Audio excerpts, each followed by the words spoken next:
Hello दोस्तों। Class 6 की NCERT cover करने के इस क्रम में हम लोग आज दूसरे चैप्टर पे हैं ज्योग्राफी के। और इसका नाम है, जैसा कि आप मेरी स्क्रीन पे देख पा रहे होंगे, इसका नाम है ग्लोब अक्षांश व देशांतर। तो अक्षांश एवं देशांतर के बारे में इस चैप्टर में पढ़ेंगे। हम जानेंगे कि अक्षांश देशांतर होता क्या है और इससे रिलेटेड जितने भी कॉन्सेप्ट यहाँ पे दिए गए हैं हम कोशिश करेंगे उनसे एक एक करके देखा जाए, उनको उनके बारे में देख लिया जाए। हम उसके बारे में एक कह सकते हैं कि ओवरऑल एक कॉन्सेप्ट बनाने की कोशिश करेंगे कि कैसे उनको टैकल किया जा सकता है, उससे रिलेटेड क्या क्या सवाल हो सकते हैं। इससे डिटेल्स हम लोग जब पढ़ेंगे वास्टली यूपीएससी का सिलेबस, तो हम उस पर ध्यान देंगे। लेकिन अभी हम सिर्फ इसे यूपीएससी पॉइंट ऑफ व्यू से, चूँकि एनसीईआरटी कवर कर रहे हैं, तो हम उसमें उस क्रम में इसे देख रहे हैं। तो आइए शुरू करते हैं। जैसा कि इसका नाम है ग्लोब अक्षांश एवं देशांतर, आमतौर पे आपने ग्लोब देखा ही होगा, क्योंकि मेरे ख्याल से आपने ग्लोब कहीं ना कहीं किसी न किसी बेस पे ज़रूर देखा होगा। ग्लोब देखा होगा, मानचित्र देखे होंगे।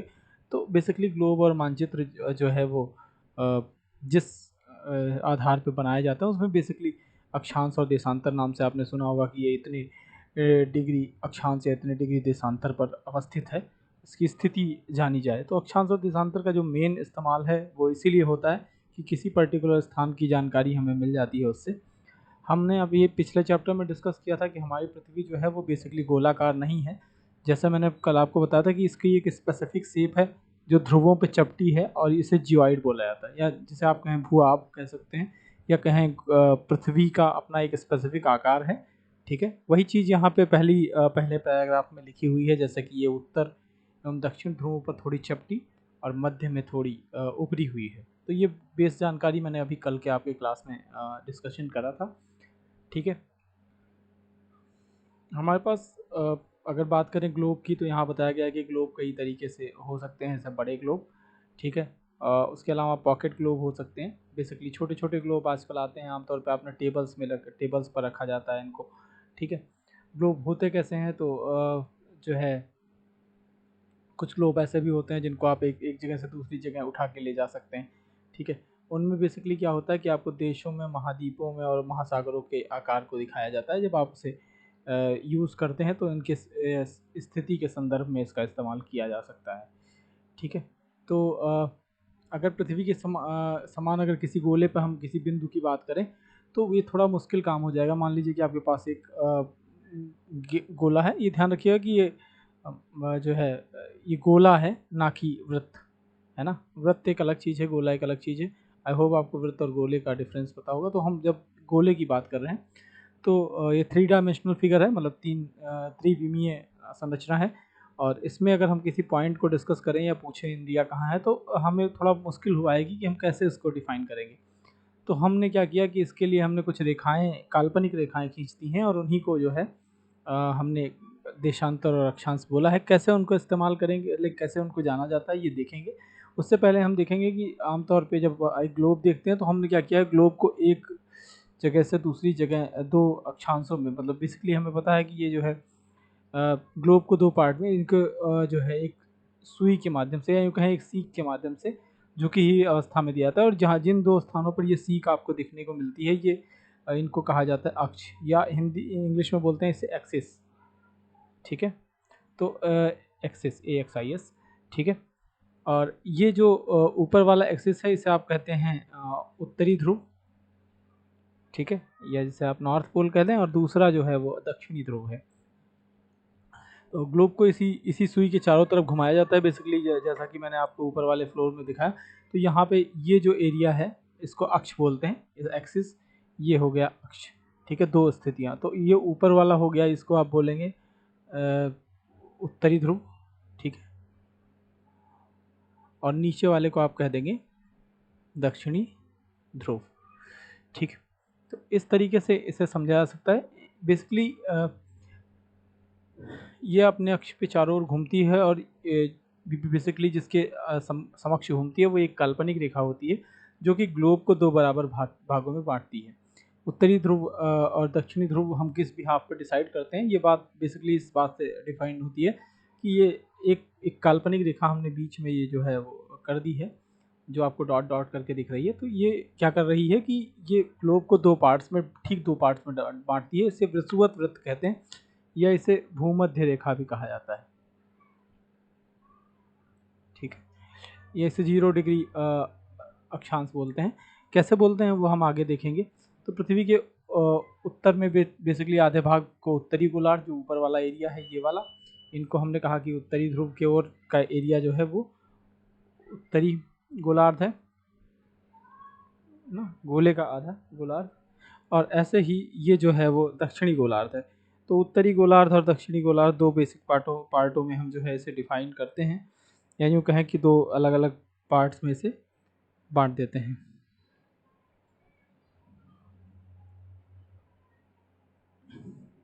ठीक है, अब जब और आगे बढ़ेंगे तो देखेंगे कि ये बेसिकली दो बराबर आधे भाग में बांटा गया है और पृथ्वी के बीच से एक काल्पनिक वृत्त बनाया जाता है।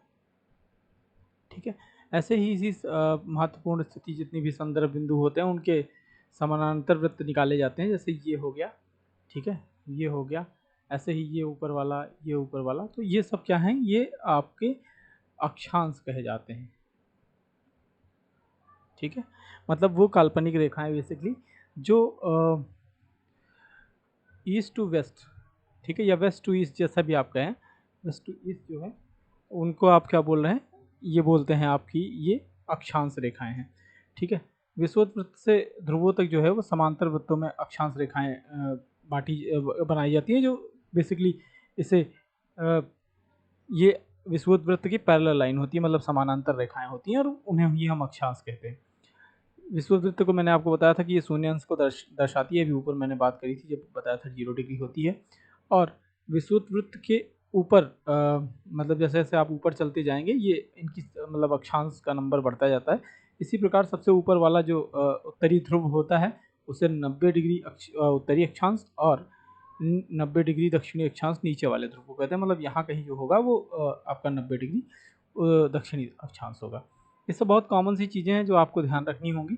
ठीक है, और उत्तर की ओर सभी समांतर रेखाएं जो होंगी उनको उत्तरी अक्षांश कहेंगे। इसी तरीके से जब दक्षिण में सभी समांतर रेखाएं होंगी तो उनको दक्षिणी अक्षांश कहा जाएगा। ठीक है, प्रत्येक अक्षांश के मान उसकी दिशा के उत्तर या दक्षिण में भी लिखे जाते हैं, क्योंकि सामान्यतः इसे लाइक एन और एस इंग्लिश में लिखा जाता है, इसी तरीके से हिंदी में उत्तरी और दक्षिणी लिखा जाता है। ठीक, तो ऊपर वाला एरिया हो गया उत्तरी अक्षांश, नीचे वाला एरिया हो गया दक्षिणी अक्षांश। यहाँ पे एक स्टडी दी गई है कि महाराष्ट्र में लाइक चंद्रपुर और ब्राज़ील में बेलो होरिजेटो दोनों एक ही अक्षांश पर स्थित हैं। इन पे आपको बहुत ज़्यादा दिमाग लगाने की अभी ज़रूरत नहीं है, क्योंकि हम लोग डिटेल में पढ़ेंगे इनको, तो हमें उतना ज़्यादा ध्यान देने की ज़रूरत नहीं है अभी के लिए। तो ये जैसा मैंने आपको बताया कि जो बीच की रेखा है इसे आप क्या कहते हैं, विषुवत वृत्त, या इसे आप कहें 0 डिग्री अक्षांश, या इसे आप भूमध्य रेखा भी कहते हैं, क्योंकि ये एक पृथ्वी को दो पार्ट्स में डिवाइड करती है, तो भूमध्य रेखा बोली जाती है। इसी प्रकार एक इसी के समांतर एक रेखा होती है जो 23.5 डिग्री उत्तरी अक्षांश की तरफ जाती है। इसको आप कर्क रेखा बोलते हैं।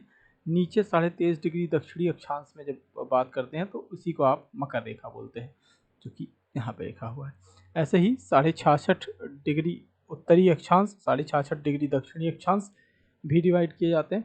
तो इसे आप जो है वो बोलेंगे उत्तरी ध्रुव वृत्त, और नीचे को जो है दक्षिणी ध्रुव वृत्त कहा जाता है। ठीक है, इस बात को आप ध्यान रखेंगे। यहाँ से क्वेश्चंस बनने की पूरी पूरी संभावना होती है। अक्सर पूछ लिया जाता है कि क्या होता है। होता क्या है कि जैसे हमें पता है कि पृथ्वी अपने अक्ष पे झुकी हुई है थोड़ा सा, मतलब ऐसे सीधा नहीं, ये ऐसा नहीं है। तो ये कुछ इस तरीके से है, जैसा कि मैंने अभी आपको ग्लोब में दिखाया था, तो कुछ इस तरीके से बना हुआ था ना ग्लोब। तो यहाँ पे क्या है, ये बेसिकली एक पर्टिकुलर अक्ष पे झुकी हुई है। तो जब ये झुकी हुई है तो हमें ये ध्यान रखना है कि ये कुछ जैसा मतलब यहाँ पे एक प्रैक्टिकल तौर पे दिखाया गया कि जैसा आप सीधे देखते हैं तो पूरा पूरा प्रकाश मिलता है इसको, है ना, पूरे गोले को। और जब आप इसी को तिरछा कर देते हैं तो कहीं कहीं जो है प्रकाश को लंबी दूरी तय करनी पड़ रही है और कहीं बहुत छोटी दूरी तय करनी पड़ रही है। जहाँ प्रकाश को छोटी दूरी तय करनी पड़ रही है वहाँ पे जो है ऊष्मा ज़्यादा होगी, और जहाँ प्रकाश को कम दूरी तय करनी पड़ रही, सॉरी, ज़्यादा दूरी तय करनी पड़ रही, वहाँ पर प्रकाश को ऊष्मा लाइक वहाँ पे कम होगी। तो ऐसी स्थिति जब आप के सामने बनती है तो इसको आप बोल देते हैं कि भाई ये जो है, ऐसे ही जब आप मैंने बताया कि पृथ्वी जो है वो थोड़ी सी टिल्ट है, मतलब अब झुकी हुई है। तो पृथ्वी, जब सूर्य की बात आती है, सूर्य के संदर्भ में सारे स्थिति में प्रकाश सामान्य नहीं होता। तो कुछ ऐसी जगह हैं जहाँ पे प्रकाश साल भर पहुँचता ही नहीं है, उनको आप फ्रिजिड जोन कहते हैं, या यूँ कहें कि जिसे आप शीतोष्ण सॉरी शीत कटिबंध बोलते हैं। इसी इसी बात को यहाँ पे दिखाया गया कि पृथ्वी में जो है वो ताप कटिबंध कैसे कैसे हैं। तो कर्क रेखा और मकर रेखा मतलब 23.5 डिग्री उत्तर, ठीक है, नॉर्थ, और 23.5 डिग्री साउथ, दक्षिण के बीच की जो एरिया है वहाँ पे जो है सबसे अधिक उष्मा प्राप्त होती है, इसलिए इसे आप क्या कहते हैं, उष्ण कटिबंध। सूर्य जो है साल भर में एक बार ठीक ऊपर होता है, मतलब ठीक सिर पे होता है, यूँ कहें कि सीधे लंबवत होता है। तो वहाँ उस समय जो है सर्वाधिक उष्मा उसको मिलती है, तो इसलिए ये एरिया कहलाता है उष्ण कटिबंध। ठीक है। ऐसे ही जब आप कर्क रेखा और मकर रेखा के आगे बढ़ेंगे तो दोनों तरफ जब आप 66.5 डिग्री के बीच का एरिया देखेंगे नॉर्थ में, और 66.5 डिग्री साउथ का, मतलब मेरे कहने का अर्थ ये है कि 23.5 से लेके 66.5 डिग्री नॉर्थ, और सेम लेटीट्यूड और लॉन्गिट्यूड पे, सॉरी सेम लेटीट्यूड पे, या यूँ कहें सेम अक्षांशों में दक्षिणी गोलार्ध में भी, मतलब साउथ में भी 23.5 डिग्री से 66.5 डिग्री। ठीक है, ये जो एरिया होता है इनको आप शीतोष्ण कटिबंध बोलते हैं। आप ऐसे भी कह सकते हैं कि ऊपर कर्क रेखा होती है तो कर्क रेखा से और शीतोष्ण कटिबंध, है ना। ये जो एरिया है मैं आपको एक बार फिर से मैप में दिखा देता हूँ, सॉरी फिगर में दिखा देता हूँ, यहाँ से आपको थोड़ा क्लियर हो जाएगा। ये जो आपको पिंक कलर का एरिया दिख रहा है, अभी देखिए मैं आपको करके दिखाता हूँ। देखिए ये जो ग्रीन आपको कलर का एरिया दिख रहा है, ये सारा एरिया क्या है, ये आपका उष्ण कटिबंध एरिया है, मतलब ये जो आपको कुछ ग्रीन कलर का दिख रहा है। बाकी इधर जो ये पिंक कलर का एरिया दिख रहा है, मतलब ये वाला और प्लस ये वाला, तो ये दोनों एरिया जो है वो क्या है, ये शीतोष्ण कटिबंध है। ये उत्तरी शीतोष्ण कटिबंध और इसी तरीके से ये दक्षिणी शीतोष्ण कटिबंध। ठीक है। फिर यहाँ मतलब उष्मा होगी, लाइक कम होगी आमतौर पे, जो है सूर्य की रोशनी कम पहुंच पाएगी, क्योंकि मैंने जैसा आपको बताया कि सूर्य की रोशनी यहाँ पे तिरछी पड़ेगी, तो इस एरिया में जो है वो कम सूर्य तब प्राप्त होगा, और यहाँ पे हीट, लाइक यूँ कहें कि उष्मा थोड़ी कम प्राप्त होगी, तो जो है सूर्य की रोशनी कम प्राप्त होगी, तो इसलिए इसे शीतोष्ण कहा जाता है। सेम कंडीशन ऊपर भी होगी, नीचे जो है वहाँ पे सूर्य की उष्मा प्राप्त ही नहीं हो पाती, साल भर नहीं हो पाती, तो इसे आप कह सकते हैं कि ये जो एरिया है इसको आप दक्षिणी शीत कटिबंध बोल देते हैं। ऐसे ही ऊपर की स्थिति है, और मतलब 66 डिग्री उत्तर से लेके उत्तरी ध्रुव के बीच का एरिया, और 66 डिग्री 66.5 डिग्री दक्षिणी शीत कटिबंध से और दक्षिणी ध्रुव के बीच का जो एरिया है, ये सब एरिया जो है वो आपका क्या कहलाता है, शीत कटिबंध। यही बात यहाँ पे लिखी गई है कि उत्तरी गोलार्ध में उत्तर ध्रुव और उत्तर ध्रुव व्रत और उत्तरी ध्रुव, ऐसे ही दक्षिणी गोलार्ध में दक्षिण ध्रुव व्रत और दक्षिणी ध्रुव के बीच में बहुत ठंड होती है, क्योंकि यहाँ सूर्य कभी जो है वो क्षितिज पे, मतलब आसमान में सीधा ऊपर नहीं आ पाता, इसलिए ये एरिया जो है शीत कटिबंध कहलाता है। यही बात यहाँ पे बताई गई है। ये सब बहुत बेसिक कॉन्सेप्ट्स हैं और क्लास 6 में पढ़ाए जाते हैं, तो आई होप कि आपने ऑलरेडी पढ़ रखा है, तो इतनी जानकारी आपको ऑलरेडी होगी, लेकिन मैं इसको सिर्फ आप रिवीजन बेस पे लें और ये आपके लिए बेहतर साबित होगा। देशांतर क्या है? अब देशांतर के बारे में अगर हम बात करें, तो अभी हमने बात की थी कि ग्लोब पे जो है वो कुछ इस तरीके की रेखाएं, है ना। अब हम क्या करेंगे, ग्लोब को सीधे सीधे लाइक पार्ट्स में खड़ी खड़ी रेखाओं के माध्यम से काटते हैं, खड़ी खड़ी काल्पनिक रेखाएं बनाते हैं जो कि उत्तरी ध्रुव को दक्षिणी ध्रुव से मिलाती हैं। तो ये स्थिति जब बनती है, ठीक है, तो हम क्या करते हैं कि इसी को कहते हैं,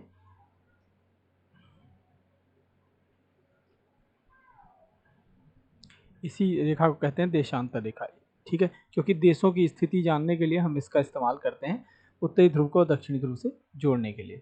ठीक, इनके बीच की कोणी को इनके बीच की दूरी को जो है देशांतर के अंशों में मापा जाता है, और हर अंश जो होता है कुल मिला के ये मिनट और सेकंड में विभाजित किया जाता है।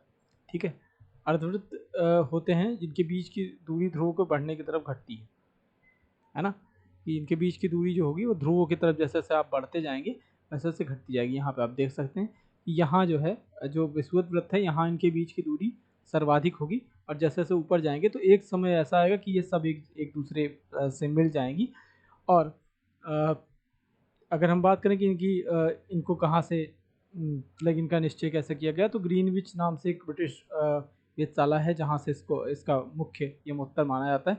इसे प्रधान मध्याह्न रेखा या 0 डिग्री देशांतर भी कहा जाता है। ठीक है, और इसी यमोत्तर को मैंने यहाँ कहा ना, ये इसी यमोत्तर को जो है प्रमुख यमोत्तर या प्रधान मध्याह्न रेखा कहते हैं। 0 डिग्री देशांतर भी कहा जाता है। और यहाँ से 180 डिग्री पूर्व, ऐसा आपको पता है पूरा गोला जो होता है वो 360 डिग्री का होता है, तो ये 180 डिग्री पूर्व और 180 डिग्री पश्चिम की तरफ हम लोग इसकी कैलकुलेशन करते हैं या इसकी गणना करते हैं। ठीक है, 0 से 180 डिग्री मिलाकर मतलब नॉर्थ और सॉरी ईस्ट और वेस्ट में जो है वो पश्चिमी गोलार्ध और पूर्वी गोलार्ध में विभाजित है। जैसे हम अभी ऊपर कर रहे थे कि उत्तरी ध्रुव और दक्षिणी ध्रुव में विभाजित कर रहे थे, इधर वाले को हम बोलेंगे ईस्ट लाइक पूर्वी गोलार्ध, और इधर को बोलेंगे पश्चिमी गोलार्ध। और ऊपर वाले को अगर हम इधर लाइक ये वाला पार्ट देखें तो ये हो गया आपका उत्तरी गोलार्ध और ये हो गया आपका दक्षिणी गोलार्ध।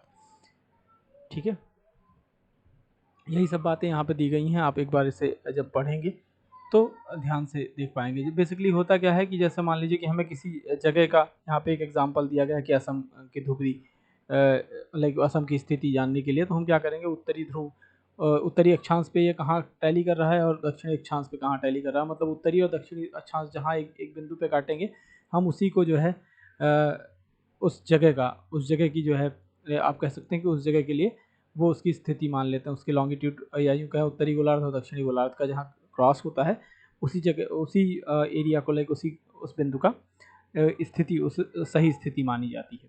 जैसे कि यहाँ पे आपको एक एग्जांपल के माध्यम से नीचे दिया गया है।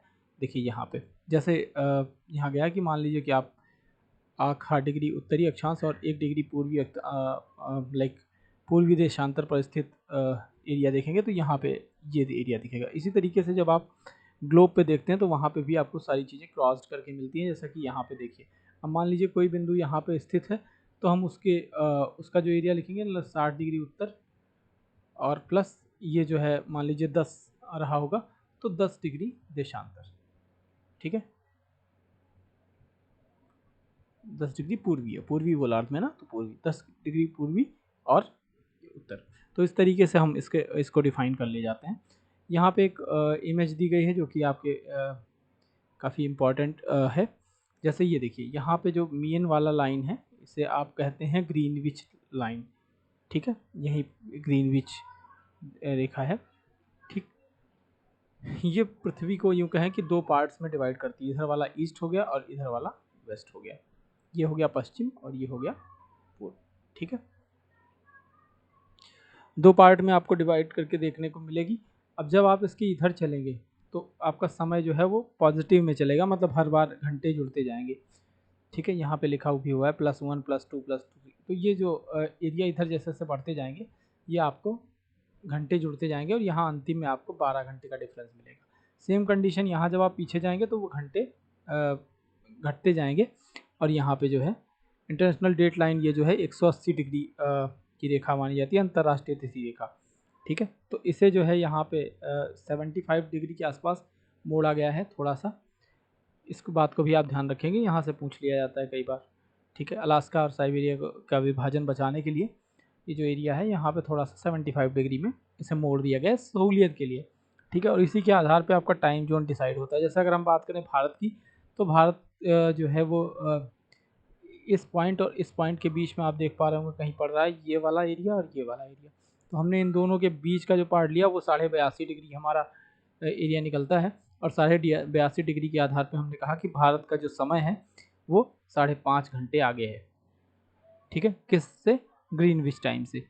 ठीक है, क्लियर। अगर यही स्थिति मान लीजिए अगर हम बात करें संयुक्त राज्य अमेरिका की या कहीं किसी एक एरिया की, चलिए मान लेते हैं कि यहाँ की ना, इस एरिया की, तो इस एरिया की कंडीशन क्या होगी कि हम बेसिकली ये 7 पड़ रहा है, तो यहाँ पे जो टाइम होगा वो 12 घंटे लाइक 12 घंटे सॉरी 7 घंटे पीछे चलेगा। ठीक है, मतलब जैसा मान लीजिए कि यहाँ अगर 12 बज रहे हैं तो यहाँ पे आपको 5 बजेंगे शाम के। और यहाँ पे अगर यहाँ पे बात करेंगे तो हम 5.5 घंटे आगे चल रहे हैं, मतलब यहाँ पे आपको 5 बजेंगे, 5:30 बजेंगे दिन के, मॉर्निंग के। ठीक है, यहाँ पे आपको इवनिंग के 5 बजेंगे। ठीक है, आई होप ये आपको समझ आ रहा होगा। हम और डिटेल में डिस्कस करेंगे इसके बारे में, लेकिन अभी चूँकि ये बेसिक क्लासेस हैं तो हम बहुत ज़्यादा इस पे फोकस नहीं कर रहे हैं। हमें सिर्फ एक बार समझना है, बेसिक्स समझ लेने हैं और बेसिक्स जान लेनी है कि होता क्या है। तो आई होप ये आपको समझ में आ गया होगा। ठीक है, अगर नहीं आ रहा है या कोई असुविधा हो रही तो आप प्लीज़ नीचे कमेंट करें, मैं कोशिश करूँगा कि आपको रिप्लाई दे सकूँ, और आपकी जो भी क्वेश्चंस होंगे, क्वेरीज होंगी, उनको हम देखेंगे। ठीक है, तो देशांतर के आधार पे ही समय मापा जाता है। ठीक है, जैसे हमें पता है कि सूर्योदय और सूर्यास्त हर दिन होता है, तो हम सूर्य के अनुमानित परछाई के आधार पे क्या करते हैं, समय का मापन कर लेते हैं। पहले ज़माने में समय का जब मापन होता था तो किसी सूर्य के आधार पे बेसिकली किया जाता था। अब कंडीशन ये है कि हमारे पास वॉचेस हैं, बहुत सारी चीज़ें हैं जिनके थ्रू हम कर लेते हैं। ठीक है, तो ग्रीनविच पर जो प्रमुख यमोत्तर है, मान लीजिए कि ये जो मैंने अभी आपको ग्रीनविच लाइन बताई, उस पर जब सूर्य एकदम ठीक ठाक सीधे ऊपर होगा, मतलब लंबवत होगा, या यूँ कहें कि इनके और इनके बीच का जो कोण होगा वो 90 डिग्री होगा, तो इस समय जो हम मान लेते हैं कि ये 12 बजे होंगे, दोपहर, ठीक दोपहर होगी। ठीक है, तो जैसे जैसे सूर्य मूव करता है, हम क्या करते हैं कि उसी यहाँ से लेकर मतलब 180 डिग्री वेस्ट से लेके 180 डिग्री लाइक ईस्ट तक के बीच में जो टोटल कोण बनते हैं वो 360 डिग्री के बनते हैं। तो हम इसे 24 घंटे में डिवाइड करते हैं, और 24 घंटे में जैसा पता है कि पृथ्वी जो है अपने अक्ष पर 360 डिग्री घूम जाती है। मतलब हम अगर कैलकुलेट करें तो 1 घंटे में 15 डिग्री, और 4 मिनट में 1 डिग्री घूम जाती है। ठीक है, टोटल 1 घंटे में 15 गुणे 4 बराबर जो 60 मिनट होंगे। ये तो बहुत सामान्य सी बात है। ठीक है, जैसा कि मैंने अभी बताया कि ग्रीनिच समय से 1 घंटा पीछे रहेगा, ग्रीनिच से 15 डिग्री पश्चिम में है, और अगर जो है यही आगे होगा तो आपको प्लस में पॉइंट लाइक टाइम देखने को मिलेगा। हम मानक समय बेसिकली क्यों मानते हैं इसके बारे में यहाँ पे दिया गया है। हालांकि अभी देखिए इंडिया में 2 मानक समय डिसाइड लाइक 2 मानक समय पर कई 3-4 सालों से बहस चल रही है।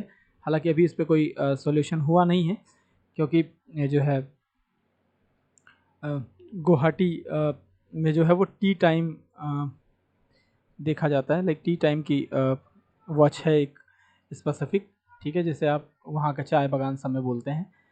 ठीक है, चाय बागान समय को भी लेकर मान्यता देने की बात कही जा रही है। थोड़ी दिक्कत हो रही है क्योंकि हमारे लाइक अगर हम इंडिया की अवस्थिति देखें तो हमारा जो सबसे लास्ट वाला पॉइंट है कीबुथु, है ना, ये सॉरी लास्ट वाला पॉइंट है जो कीबुथु है, और यहाँ पे जो है कांडला।